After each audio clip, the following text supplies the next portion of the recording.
We'll discuss the other worker rights case the Supreme Court has agreed to hear next on your Labor Minutes.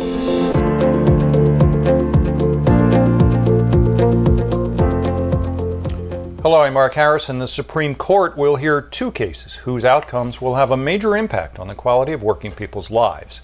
We reported last week on the right to work case out of Illinois that could have the effect of mandating federal right to work for public sector unions. The other case was the first case to be heard by the court during its new term. Its first with conservative Trump appointee Neil Gorsuch on the court.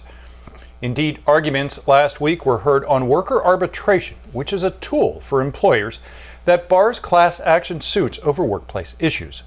It will be the latest attempt by the court to determine how far companies can go in insisting that their workers resolve disputes through binding arbitration rather than by bringing lawsuits against their employers.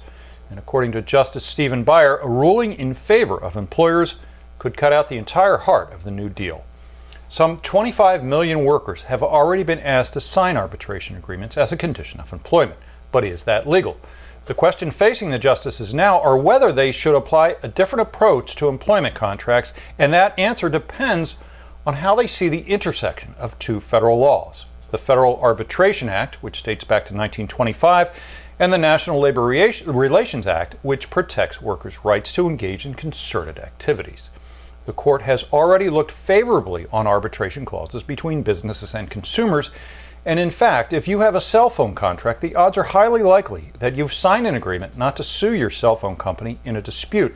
Rather, you have agreed to arbitrate your differences, and without class action. I'm Mark Harrison with your Labor Minutes.